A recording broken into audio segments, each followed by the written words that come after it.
หมอนี่มันสิแกงครับแม่โอ้น้องๆคนเปลี่ยนกันเฮ็ดพี่น้องเวียกนี่พี่น้องแบ่งกันเฮ็ดน้องๆเนาะโดยแบ่งกันเฮ็ดแบบนี้กันแล้วไว้อยู่พี่น้องเว้ย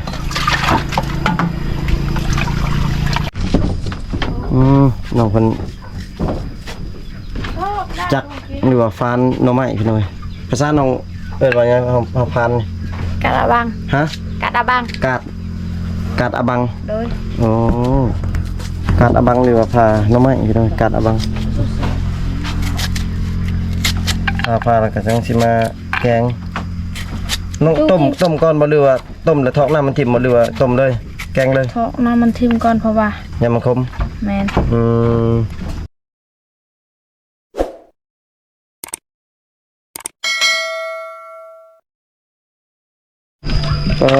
ตัวพี่น้องเว้ย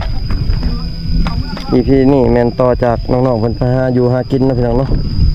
แล้วก็มาเบิ่งน้องๆเพิ่นนึ่งข้าวเปล่าไฟพี่น้องเว้ยแต่งอยู่ขอกินพี่น้องเฮ็ดหยังนี่น้องเฮ็ดกินเฮ็ดกินโอ้เอาฟืนดังไฟโดยโอ้พี่น้องเว้ยน้องเพิ่นสิแต่งอยู่ขอกินเนาะโอ้ตอนนี้กำลังประมาณ 4:00 น 5:00 นพี่น้องเว้ย 4:00 น 5:00 นนี่แหละ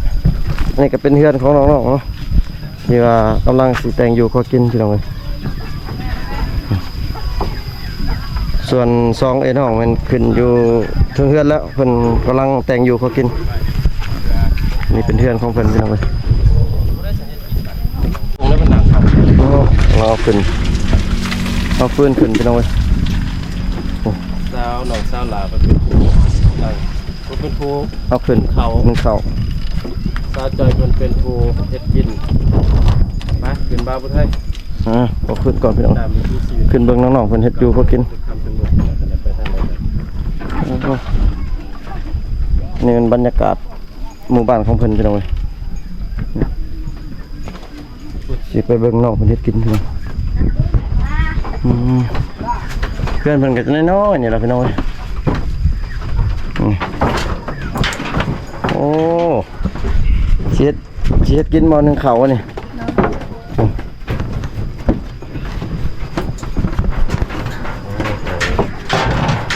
ชุดน้องมีหมอลำพอนชุดพ่อว่าดอกมีไว้เนาะมึงเว้นนี่เนาะไอ้กะว่าอยู่ว่าเอาคือว่านั่งไฟก็บ่เห็นนั่งเพราะว่าข้าวเดียวพ่อหานาทีกินแล้วเด้อ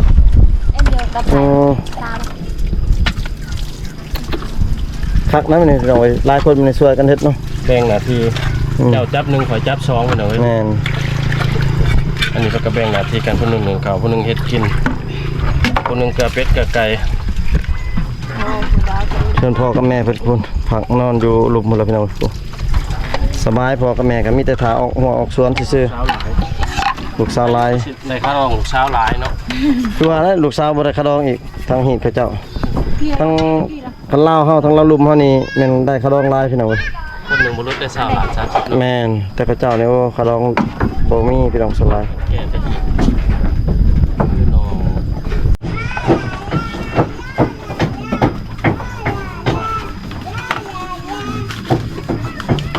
นักเชียดยังซีเมนต์เครื่องโดยไฟเพิ่นพี่น้องที่ได้เข้ามาเลยเนาะไปหาซื้อเนี่ยข้าวช่วงแกะหรือบ่ข้าวแกะแล้วบ่ข้าวต้มมาบ่นี่ชั่วโมงตัวนี้บ่นี่โอ้เราแกะเลยเนาะอันนี้นะโอ้ข่าวทีมงานเขาเอามาวางมือเสานี่พี่น้องนี่50 โลเป็นกะสิกลุ่มกินลายเติบอยู่เป็นกำลังมาอยู่เป็นเนาะกำลังที่1โอ้เต็มหัวเลยเนาะก็ตาหนึ่งน้อยกับบ่พอกินต้องหนึ่งลายๆพี่น้องเป็นสิเต็มหัว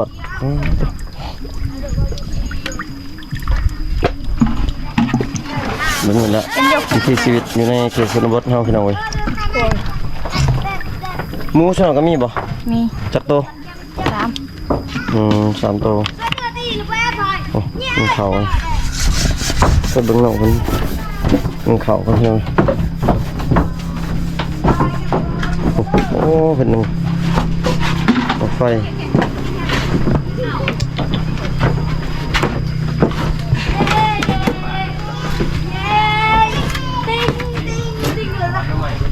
ไปยังแต่เมื่อยป่ะมันไปหากินป่ะหรือมันเจาะจ้าป่ะเราบ่ให้ติสลาหูอยู่ที่เรา เราบอกแบบปกติเราเบาๆนั่นน่ะ ไอ้ ร้านเพิ่นนี่เพิ่นว่าเราบ่เป็นบ่ เป็นลาว อืม ลาวบ่เป็น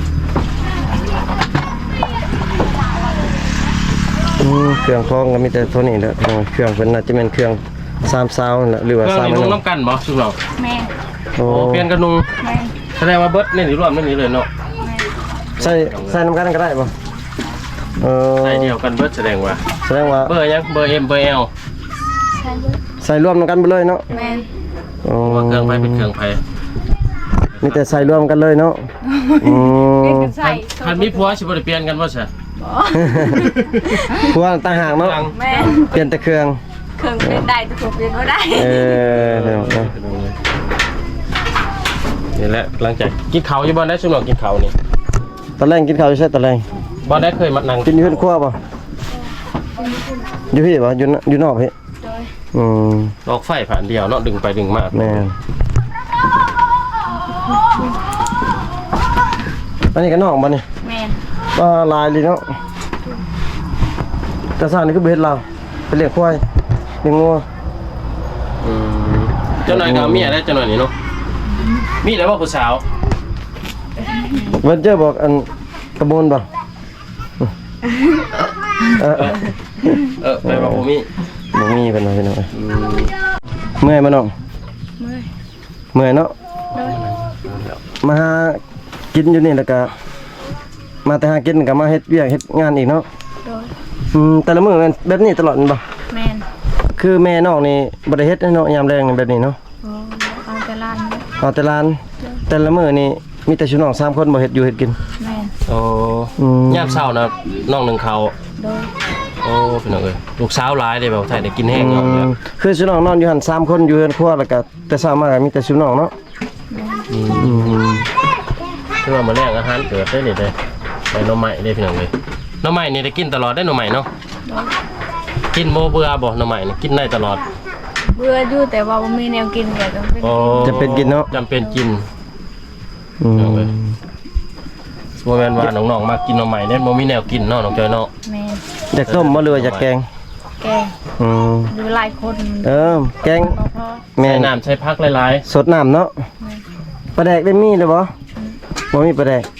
เอาแกงใส่บ่ได้สำบัดนี่ ๆใส่เกลือ ใส่แต่เกลือผงนัวกับออกเผ็ดก็พอแล้ว ใส่ผักนี่เนาะผักเน่ามีบ่ผักขะน่ะ บ่มีเข้าไปหาได้ อืม ผักหาน้ำปลานะ แสดงว่าอันนั้นเนาะใส่แกงใส่น้ำซื่อๆบ่เผ็ดเกลือเป็นนัว เขาใส่เกลือแล้วก็แล้วเผ็ดเกลือเป็น อื นัว ม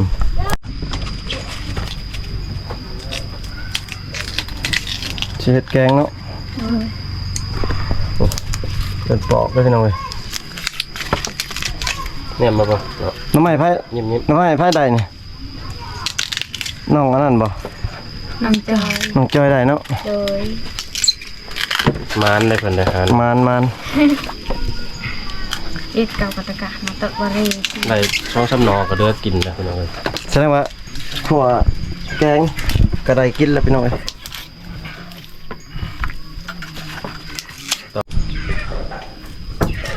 ตอนนี้น้องๆกำลังปอกหน่อไม้พี่น้องเอ้ยหลังจากที่ว่าไปหามา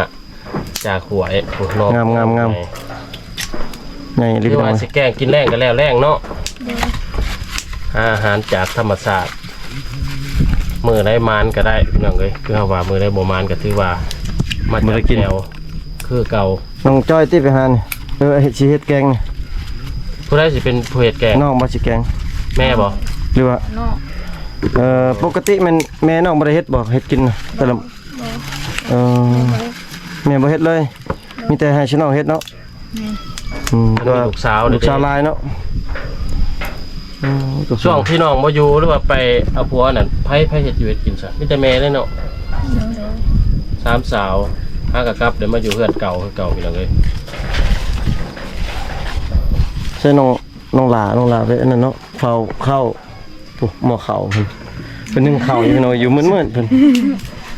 อยู่บนมืดๆเพิ่นหมัก ป้าสิเฮ็ดหยังป้าเฮ็ดปิ้งคือบ่ออใส่น้ำใส่หยังบ่มักกิน คือบ่ขัวสนามกินหลายคนสด บ่มักส่วนหลายแจวป่นเนาะจำแจวจำอันนี้ อุ้ย หาอยู่หากินก็เก่งพี่น้องเอ้ยไปเปรียบบ้านการเฮือนก็เก่งทั้งเวียกทั้งเว้นทั้งเวียกทั้งคืน ผู้ใดได้ไปถือว่าโชคดี ให้ได้ไปที่ว่าสุดยอดเลย กว่าถือเลข6ตัวอีกพี่น้องเอ้ย แม่นพี่น้องเอ้ยถ้าชุ่มว่าคือชุ่มน้องเนี่ยเอาผัวไปนี่บ่ได้ไปดินไปเที่ยวเลยเนาะโอ้ อยู่ดี คือ อยู่แต่ในเฮือน โดย นอกใจผัวนี่บ่ได้เลยเนาะ อืม แต่ว่าผัวนี่นอกใจเมียได้ แม่น บ่ได้ผู้สาวได้เนาะ โดย นั่นได้บ่ คือถ้าไปแต่ละบอนบางเทื่อผู้ชายนี่ให้เอาเมียเอาผัวแล้วนี่บ่อยากเว้านำผู้ชายแม่นบ่คันบ่ว่าพี่น้องอีดีหรือว่าลึงเคยพี่น้องเอ้ยถ้าเจ้าย่านผัวหายสงสัยเนาะ บ่น้องสมมุติว่าแต่งงานได้เอาผัวไปแล้วนี่ถ้าสมมุติว่าผู้หญิงนอกใจผัวนี่เนาะไปนอนนำผู้บ่าวนี่เป็นไข้เป็นน้ำแม่นบ่ แม่น ต้องได้จำฮีดอีกแม่นบ่ แม่น ผู้ใดเป็นไข้เป็นหนาว เพื่อนอยู่เพื่อนคน คนอยู่เฮือน คนอยู่เฮือนเลย หรือว่าผู้เป็นเมียบ่ บ่ ผู้เป็นเมียน่ะบ่เป็น โดย แต่เป็นคนอื่น โดย โอ้ แล้วแก้ฮีดแล้วก็ดี ดี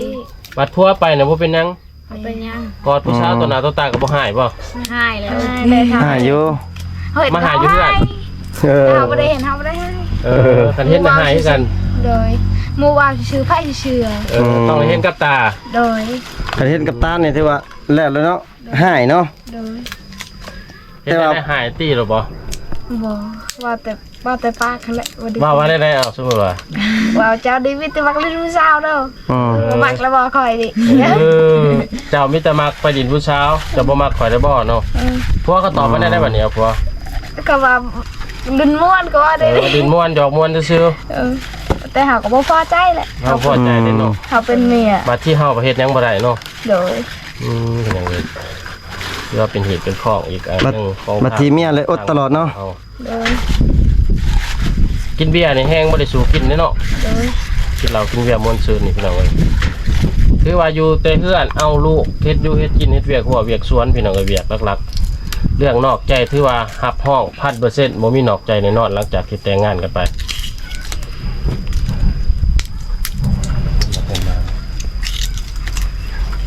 ถือว่ามื้อแรกนี่มีแต่กินตัวนี้บ่มื้อแรกนี่ โดยเดี๋ยวจะกินหน่อไม้นี่แหละ อาหารที่ว่าชุมน้องไปหานี่แหละเนาะ โดย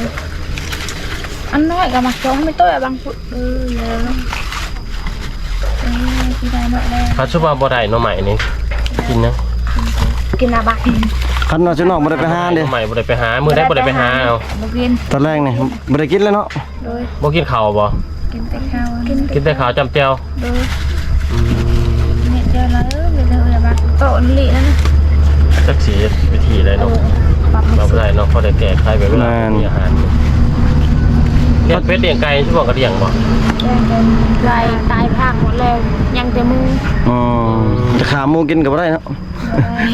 กินหมูกินไก่ใหญ่ๆหลายๆนี่กินแต่ยามมีงานเนาะ ส่วนหลายมันบ่มีอาหารส่วนหลายมันข้าวจำแจ่วมันบ่ก็ พี่ต้นแต่เล็กน้อยแล้วกำลังกินเนาะ นอนเฮียงกันเลยอ้ายชุ่มน้องน่ะนอนอยู่นี่บ่น้องพี่น้องเรียนกันนี่พอย่ำมานี่ก็อ้ายโอ้เรียนกันเลยพี่น้อง อ้ายพูดที่ว่าเราเป็นบ้าน น้องหรืออ้ายน้อง อ้ายบ่หรือน้อง น้อง อ้ายชื่อน้องเนาะเป็นอ้ายเนาะเราบ่ได้เฮ็ดหยังนี่เนาะเราเนาะมีอยู่กินนอนเรากินข้าวดีแซ่บอยู่ติ แล้วกินข้าวตลอดด้วยบ่ กินตลอด แต่พี่อยากบ่ได้เฮ็ดเนาะ ถ้าเว้าเฮายังโอ้แขกคนมาแล้วหูอยู่ติเพิ่นว่าแขกคนมาคือจุหมายมานี่ แล้ว เราก็ลบน้ำชื่อน้องอยู่บ่อยู่ในเฮือน บ่ ไม่ได้ปาก นั่นแหละมีแต่ยิ้มๆแล้วเป็นจักปีแล้ว 1 ปีแล้ว ปีปลาย เป็นจักคนเฮ็ดบ่หรือว่าพี่เฮ็ด จักแล้ ยังบ่ฮู้บ่ได้ปัวเลยบ่ กลัวแล้วแต่มันบ่ดีเลย มันอยู่แต่เจนี่พี่น้องเอ้ยเขาไปเลย มีแต่ยิ้มเด้เมื่อกี้นี่ แม่น ใครเอิ้นเราก็ยิ้มแล้วนั่นแหละ หักบ่เว้าก็ไผบ่ ถ้าเราบ่ได้ให้เนาะใครแล้วเราบ่ให้คน บ่อาละวาดเนาะ นี่ การอาละวาดเขาเอาไปฮ่องกงแล้ว เราเห็นเป็นลายเขา บ่เคยมีเมียบ่แล้วเมีย บอกให้ แสดงว่าเป็นก่อนเอาเมียเนาะ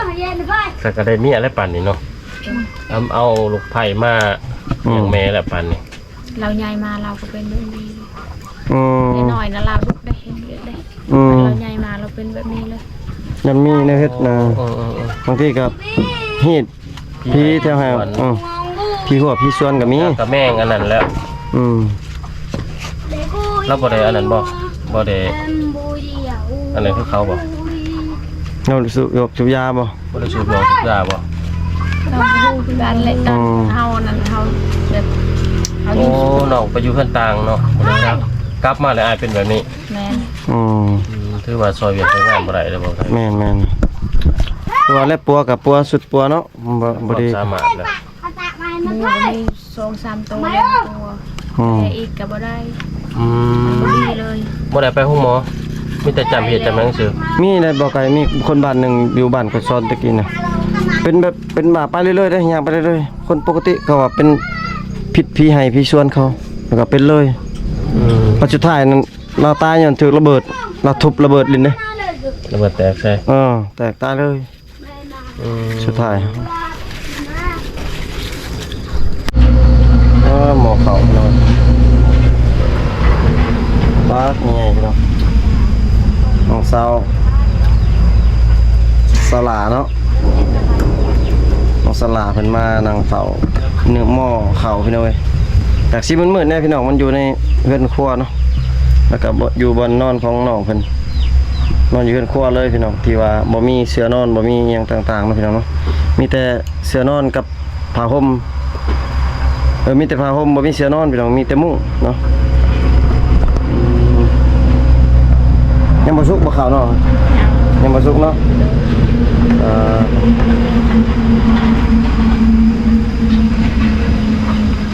จุเอื้อยๆเพิ่นก็ยังกำลังสิเฮ็ดแกงหน่อไม้เพิ่นเนาะน้องๆเพิ่นสินึ่งข้าวเป่าไฟพี่น้องเอ้ยเกลือเป็ดเกลือไก่จังหน่อยมีหยังสิอันนั้นบ่สิพาหน่อไม้ เลย ไปใส่อีกบัด ไปล้างน้ำมัน ไปล้างก่อนไปล้างนะนี่ไปล้างหน่อไม้นะเพิ่นบ่ เมื่อย่างมันพี่น้อง เมื่อยเบิดมือพี่น้องเอ้ยมานี่โอ้ ได้ไปเห็ดนี่ ล้างแล้วได้กูตัว เพื่อสิได้มาเบิ่งน้องๆเพิ่นหรือว่าเพื่อสิได้คลิปน้องๆก็ยากพี่น้องเอ้ยมาใหม่ชีวิตแกง น้องว่าได้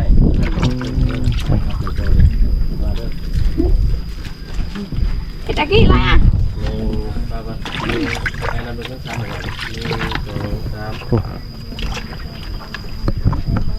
บรรยากาศหมู่บ้านของน้องงามวิวพี่น้องเอ้ย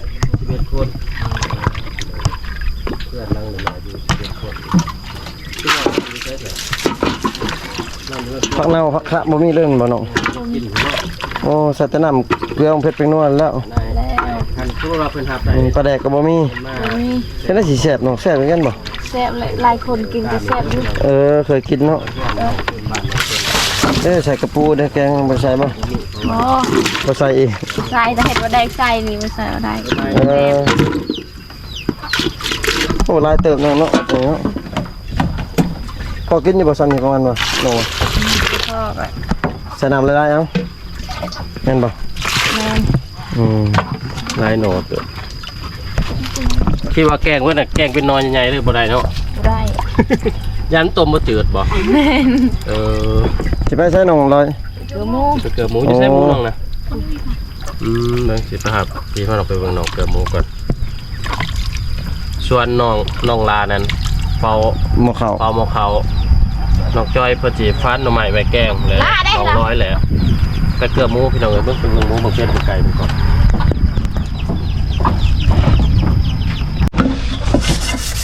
หม้อนี้มันสิแกงครับ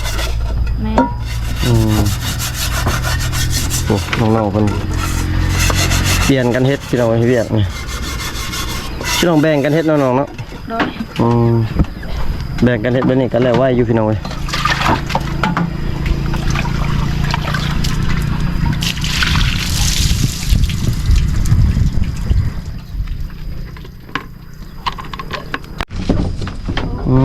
น้องเพิ่นจักหรือว่าฟานหน่อไม้พี่น้องเว้ยภาษาน้องเอิ้นว่าหยังเฮาฟานนี่ กาดาบัง ฮะ กาดาบัง กาดอะบัง โดย โอ้กาดอะบังหรือว่าพาหน่อไม้พี่น้องกาดอะบังพาแล้วก็จังสิมาแกง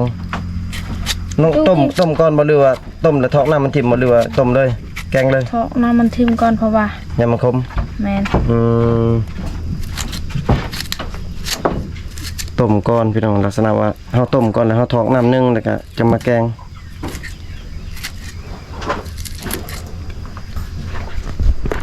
เอาเลย มากินน้ำไม้น้ำนองนะจุซี อืม แกงหน่อไม้น้องแซ่บได้ เนี่ยแซ่บเนาะ โดย แกงแบบธรรมชาติพี่น้องเอ้ยบ่ได้ใส่ปลาแดกใส่แต่เกลือมะเขือแป้งนัวเนาะ โดย มากินแกงหน่อไม้น้ำหนองเด้อ FC ทุกท่านเนาะมากินแกงหน่อน้ำ3สาว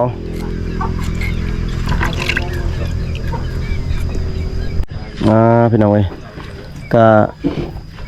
ทางทีมงานว่าสิกลับก่อนพี่น้องเอ้ยเพราะว่ามันค่ำเลยพี่น้องว่าสิเบิ่งน้องๆเพิ่นนึ่งข้าว เป๊ะ สุกก่อนแล้วก็สิเฮ็ดแกงหน่อไม้สุกก่อนแต่ว่าทางทีมงานเฮาสิกลับก่อนพี่น้องมันค่ำแล้วเนาะพี่น้องก็ทางทีมงานก็สิได้ขออนุญาตหรือว่ากลับก่อนพี่น้องไว้เนาะ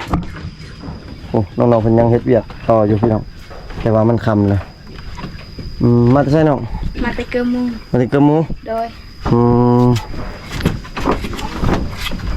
วันนี้สิว่าสิกลับได้บัดนี้เลย โดย บ่กินฮอด FC บ่ คิดฮอด กินฮอดอยู่เนาะ โดย ตัวพี่น้องเว้ยพี่น้องเว้ยขอบอกขอบใจ FC ที่เข้ามาติดตามรับชมคลิปแต่ต้นจนจบพี่น้องเว้ยอยู่ดีมีแฮงเบิดสุขสุขคนพี่น้องเจอกันอีพีหน้าเด้อพ่อพี่น้องบ๊ายบายพี่น้องกินแกงนอนน้ำหนองเด้อพี่น้องเว้ยบ๊ายบายน้อง